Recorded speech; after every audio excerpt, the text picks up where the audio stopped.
Hi friends, welcome back to my channel. ಎಲ್ಲರೂ ಹೇಗಿದ್ದೀರಾ? ಎಲ್ಲರೂ ಚೆನ್ನಾಗಿದ್ದೀರಾ ಅಂತ ಅಂದ್ಕೋತೀನಿ. ನಾವು ಕೂಡ ಚೆನ್ನಾಗಿದ್ದೀವಿ. ತುಂಬ ದಿನಗಳಾದಮೇಲೆ ಒಂದು ವಿಡಿಯೋನ ಶೂಟ್ ಮಾಡ್ಕೊಂಡಿದ್ದೆ. ತುಂಬ ದಿನಗಳೇ ಆಯಿತು ವಿಡಿಯೋನ ಶೂಟ್ ಮಾಡಿ. ಅದನ್ನು ನಿಮ್ಮ ಜೊತೆ ಇವತ್ತು ಶೇರ್ ಮಾಡ್ತಾ ಇದ್ದೀನಿ. ವಿಡಿಯೋ ಇಷ್ಟ ಆದರೆ ಗೊತ್ತಲ್ಲ, ಒಂದು ಲೈಕ್ ಮಾಡಿ, ಕಮೆಂಟ್ ಮಾಡಿ, ಶೇರ್ ಮಾಡಿ, ಹಾಗೆ ಸಬ್ಸ್ಕ್ರೈಬ್ ಮಾಡೋದನ್ನ ಮರಿಬೇಡಿ. ಸಬ್ಸ್ಕ್ರೈಬ್ ಮಾಡಿಕೊಂಡು ವೀಡಿಯೋಸ್ನ ನೋಡಿ. ನಾನಿವತ್ತು ನಮ್ಮ ಡಿಂಪು ಅವ್ರದ್ದು ಫಸ್ಟ್ ಪೇರೆಂಟ್ಸ್ ಮೀಟಿಂಗ್ ಇತ್ತು UKGಲಿ. ಸೊ ಹಾಗಾಗಿ ಪೇರೆಂಟ್ಸ್ ಮೀಟಿಂಗ್ನ ಅಟೆಂಡ್ ಮಾಡೋಕ್ಕೆ ಅಂತೇಳಿ ಹೋಗಿದ್ವಿ. ಎಲ್ಲದರಲ್ಲೂ ಚೆನ್ನಾಗೇ ಮಾಡಿದೆ. ಒಂದೆರಡರಲ್ಲಿ 1 ಮಾರ್ಕ್ಸ್ ಹೋಗಿತ್ತು. ಪರವಾಗಿಲ್ಲ, ಇಟ್ಸ್ ಓಕೆ ಅಂತ ನೋಡಿಕೊಂಡು ಅವರು ಟೀಚರ್ ಹೇಳ್ತಾ ಇದ್ರು. ಅದನ್ನೆಲ್ಲ ಕೇಳಿಸ್ಕೊಂಡು ಅವನ ಬಗ್ಗೆ ಯಾವುದಾದ್ರೂ ಕಂಪ್ಲೇಂಟ್ಸ್ ಇದೆಯಾ ಅಂತ ಕೇಳಿಕೊಂಡು ಬಂದೆ. ಬಟ್ ಯಾವುದೇ ರೀತಿ ಕಂಪ್ಲೇಂಟ್ಸ್ ಇರಲಿಲ್ಲ. ಸ್ವಲ್ಪ ಕನ್ಫ್ಯೂಸ್ ಆಗ್ತಾನೆ ಅನ್ನೋದು ಒಂದೇ ಒಂದಿತ್ತು. ಸೊ ಅದನ್ನೊಂದು ಸ್ವಲ್ಪ ಟ್ರೈನ್ ಅಪ್ ಮಾಡಿದ್ರೆ ಕರೆಕ್ಟ್ ಆಗ್ತಾನೆ ಅಂತ ಅಂದ್ಕೊಂಡು ಬಂದ್ವಿ. ನೋಡಿ ಎಷ್ಟು ಚೆಂದ ಮಕ್ಕಳನ್ನೆಲ್ಲ ಒಂದು ರೂಮಲ್ಲಿ ಕೂರಿಸಿ ಅವರು ಬೇರೆ ರೂಮಲ್ಲಿ ಪೇರೆಂಟ್ಸ್ ಮೀಟಿಂಗ್ನ ಮಾಡಿದರು. ಚೆನ್ನಾಗಿತ್ತು. ಒಬ್ಬೊಬ್ಬರು ಬರ್ತಾಯಿದ್ರು, ಒಬ್ಬೊಬ್ಬರು ಹೋಗ್ತಾಯಿದ್ರು. ನಾವು ಕೂಡ ಹೋಗಿ ಬಂದ್ವಿ. ಇದೇ ಫಸ್ಟ್ ಪೇರೆಂಟ್ಸ್ ಮೀಟಿಂಗ್ ನಾನು ಅಟೆಂಡ್ ಮಾಡಿದ್ದು.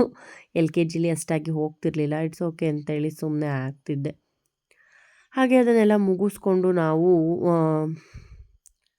ಪಲ್ಸ್ ಮೀಟರ್ಗೆಲ್ಲ ಶೆಲ್ ಹೋಗಿತ್ತು. ಸೊ ಹಾಗಾಗಿ ಶೆಲ್ನ ಹಾಕ್ಸೋಣ ಅಂಥೇಳಿ ಬಂದ್ವಿ. ಬಟ್ ಅಲ್ಲಿ ಯಾಕೋ ಸರಿ ಹೋಗಲಿಲ್ಲ, ಅದು ಸೆಟ್ ಆಗಲಿಲ್ಲ. ಹಾಗಾಗಿ ಅವರು ಬೇರೆ ಕಡೆ ತೋರಿಸಿ ಸರ್ ಅಂಥೇಳಿ ಆ ಡ್ರೆಸ್ನ ಸಜೆಸ್ಟ್ ಮಾಡಿದರು. ಅಲ್ಲಿಗೆ ಹೋಗೋಣ ಅಂದ್ಕೊಂಡ್ವಿ. ಅಷ್ಟರಲ್ಲಿ ಬೇಡ, ಇನ್ನೊಂದು ದಿನ ನೋಡೋದ್ರಾಗತ್ತೆ ಅಂತ ಹೇಳ್ಕೊಂಡು ನಮ್ಮ ಚಿಕ್ಕಮಂಗ್ಳೂರಲ್ಲಿ ಓಪನ್ ಆಗಿರೋವಂತಹ ಫುಡ್ ಕೋರ್ಟ್ಗೆ ಹೋದ್ವಿ. 1 ಗಂಟೆನೋ 2 ಗಂಟೆನೋ ಆಗಿತ್ತು ಅಂತ ಅಂದ್ಕೋತೀನಿ, ಅಥವಾ ಜಾಸ್ತಿ ಆಗಿತ್ತು, ನೆನಪಿಲ್ಲ. ಸಾರಿ, 1 ಗಂಟೆ 2 ಗಂಟೆ ಆಗಿಲ್ಲ, 3 ಗಂಟೆ ಏನೋ ಆಗಿತ್ತು ಆವಾಗ ಹೋಗಿದ್ದು. ಅಲ್ಲಿ ನನ್ನ ಫೇವ್ರೆಟ್ ದಾವಣಗೆರೆ ಬೆಣ್ಣೆ ದೋಸೆ ಕಾರ್ನರ್ ಓಪನ್ ಆಗಿರಲಿಲ್ಲ. ಬಿಕಾಸ್ ನಾನು ರೋಡ್ ಸೈಡೆಲ್ಲ ಇಟ್ಕೊಂಡಿದ್ದಾಗ್ಲೂ ಕೂಡ ಆ ಅಣ್ಣನ ಹತ್ರ ಆ ಅಣ್ಣನ ಗಾಡಿ ಹತ್ರ ಹೋಗಿನೇ ತಿನ್ಕೊಂಬರ್ತಿದ್ದೆ. ತುಂಬ ಇಷ್ಟ ನನಗೆ. ಹಾಗಾಗಿ ಸೊ ಅವ್ರು ಓಪನ್ ಇರಲಿಲ್ಲ. ಚೆನ್ನಾಗಿ ಬೈಕೊಂಡು ಬಂದೆ, ಈ ಅಣ್ಣ ಯಾಕೆ ಇಷ್ಟೊತ್ತಾದರೂ ಓಪನ್ ಮಾಡಿಲ್ಲ ಅಂಥೇಳಿ. ಆಮೇಲೆ ಹೋಗಿ ಬೇರೆ ಕಡೆ ದೋಸೆನ ತಿಂದ್ಕೊಂಡು ಬಂದ್ವಿ. ಬಟ್ ನಂಗೆ ಅಲ್ಲಿ ಅಷ್ಟು ಇಷ್ಟ ಆಗಲಿಲ್ಲ. ಏನು ಮಾಡೋಂಗಿಲ್ಲ ಅಂಥೇಳಿ ತಿಂದ್ಕೊಂಡು ವಿಶಾಲ್ ಮಾರ್ಟ್ಗೆ ಒಂದು ವಿಸಿಟ್ ಹಾಕಿ ಡಿಂಪುಂದು ಲಂಚ್ ಕಿಟ್ ಅಷ್ಟು ಚೆನ್ನಾಗಿರಲಿಲ್ಲ, ಆಲ್ರೆಡಿ ಹಾಳಾಗಿತ್ತು. ಹಾಗಾಗಿ ಒಂದು ಲಂಚ್ ಕಿಟ್ ತೊಗೊಳ್ಳೋಣ ಅಂಥೇಳಿ ಹೋದ್ವಿ. ನಾವು ಗೊತ್ತಲ್ಲ, 1 ಅಂದರೆ 9 ಮಾಡ್ಕೊಂಡು ಬರೋದೆ ಅಲ್ವಾ ನಮ್ಮ ಜಾಯಿಮಾನ ಹೆಣ್ಮಕ್ಳದು.